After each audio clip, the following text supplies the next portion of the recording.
Hi there and welcome to this video. It's a bit different this week. I'm traveling, I'm back in the US at the moment. I've been moving around quite a lot. I'm down here in Texas at the moment. It's a lovely day, it's about 20 degrees outside.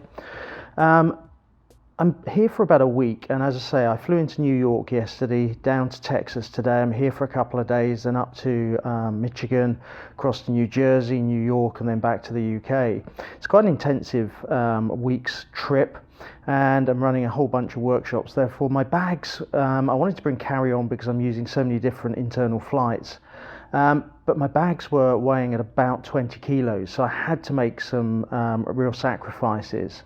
I looked at my itinerary and realised I'm really not going to get time to go out and do any photography, and perhaps the locations I'm in don't really lend themselves to photography, like when I was in Phoenix the other week and I managed to get out in the desert and just take a few hours to just get out and take some photos, which was quite nice. This isn't that kind of trip, so I was looking at my bags and the weight, and I had to make some sacrifices. So this is my first overseas trip this year where I haven't bought one or both of my Z series mirrorless cameras, and that got me thinking. I'm filming today. What I did is, as a compromise, I didn't bring my Z series, but I bought my Osmo Action, my wireless Rode Wireless Go mic system, and my three-legged thing Iggy mini tripod, the lightest, smallest tripod I've got, which is great for the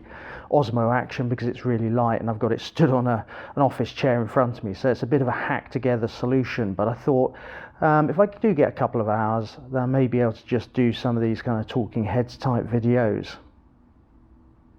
So as I say, it's my first trip this year, my first overseas trip this year, where I haven't bought one or both of my Z series, and that got me thinking about my first 9 months a year with the Z series. As I've said in previous videos, I moved from the D850 DSLR to the Z series for a number of reasons, and one of those was about size and weight. On business trips, on trips abroad, unless I was going for leisure or photography specifically, I didn't tend to take my D850 with me. It was just too big, particularly when you married it up with the 2470 f2.8 lens, which I really like using, and it was quite heavy, and therefore when you're carrying a laptop and a load of paperwork as well as a camera, it really just didn't fit into a bag that was then really carry-on size. So it didn't really fit into my work-life balance as well. So the Z series really has fitted into that. I've been really impressed with it. I've said in previous videos, I won't go over all the pros and cons that I've found, but I think broadly they're still the same. My mind hasn't changed on it. I'm still very happy that I did make that total switch from the D850 to the Z series, and actually not keep the D850 in parallel with the Z series. In hindsight, I probably wouldn't have used the D850. I would have used my Z series, and then I probably would have traded it at a later date. And moving across to the Z series in one go really has forced me to challenge myself to rethink how I use the camera, some of the functionality. The 2-minute tips videos are a spin-off for that, and I hope you find those really useful. But it's got me thinking about the functionality that's there. Am I using it in the optimum way? Can I reprogram myself to approach different photography and video situations in a different way? The other thing that the Z series has really broken me into is a lot more video, and it really is a great hybrid camera, especially when you marry it up with the Z series lenses, which are near silent and really great optical quality. So actually producing video has probably taken more of my time this year than photography. So that's really down to the Z series and my switch across from the D850 to the Nikon Z series mirrorless cameras, the Z6 and the Z7 that I've got. You'll probably have seen in the 2-minute tips videos recently, I've moved into a mini series around the autofocus on the Z series. It came in for some stick at the beginning, But actually I'm finding it pretty accurate for what I do. Now, I'm not doing motor racing, sport, fast moving subjects. I have tried it with fast moving subjects, with some birds of prey, as I've said in the previous video, and actually I found it to be okay. The real challenge with the autofocus is the modes are slightly different from the D850 and previous DSLRs, and you do have to rethink how you approach it. And that's where in the 2-minute tips videos, the mini series around autofocus, I've tried to break down the autofocus into sort of different pieces of functionality that you have to think about and layer up to get that get the autofocus working with you to get the right image that you want. So I haven't had a problem with autofocus. I've had, you know, once in low light it struggled to focus, but that was the exception rather than a norm, and with the latest firmware updates I've seen a noticeable improvement in low light focusing as well, so that's great. You know, image quality is brilliant. There's no issues with image quality. It's certainly up there with the D850. Yes, you can get some banding in some quite extreme situations, but that's down to the physics of the sensor and having the autofocus points on the sensor.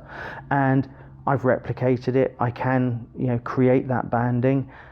I only created it so I know where the boundary is, and I can avoid that by using different strategies. It's rare that I shoot in those kind of situations anyway, but you can avoid them. That is predictable. It's not a random occurrence, and things that are predictable you can work around, in my experience.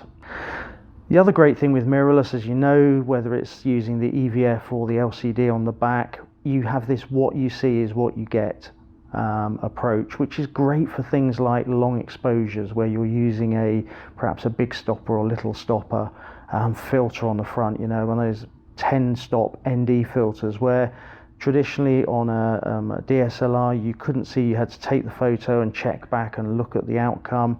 On the mirrorless cameras you can just look at what you see is what you get on the back and in the EVF, so you can assess, are you getting the effect that you really want before you take the shot. So overall I still think the Z series cameras, the Z6 and the Z7 were really great, credible first generation mirrorless cameras from Nikon in that full frame range. And as I say, I'm really pleased I switched over. It's taken me to a different level in my photography and my video. And I've now got this setup of different cameras and mic systems that I can put together in a modular way to cope with either taking photos in particular situations or doing video. So, you know, using the Osmo Action for this video is an example of that. You know, real lightweight setup. I can just throw in my bag when I'm traveling and I've got a lot of other stuff to carry, but I can still do a quick video. Equally, I've got my Z series, and that really is, you know, that gives outstanding quality, whether it's photo or video. And because of its size, more so than the weight of the camera, I found, you know, the weight differential between the Z series and the say a D850, a DSLR, if you're using an f2.8 lens, it's not a massive difference. Or if you're using the adapter to use an F mount lens on the Z series, the weight differential is not that great, not that different.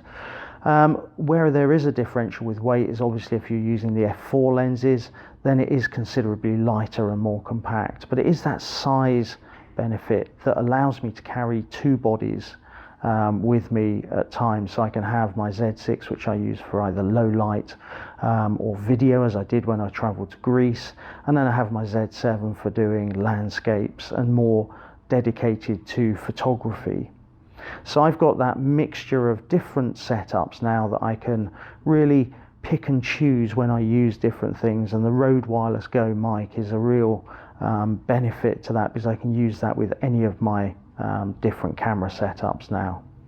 So I'm happy. I've got to, in sort of the last 9 months, when I switched from my D850 to the Z series, since then I've supplemented it with this Osmo Action, which is great because I've got the screen on the front that I can look at when I'm recording, because all of my videos, it's just me as the cameraman, the lighting, the sound, and in front of the camera. So I'm really pleased with where I've got to. I seem to have now got my kit to the right space, and I can really start to work out and really finesse how I use that kit to produce videos like this.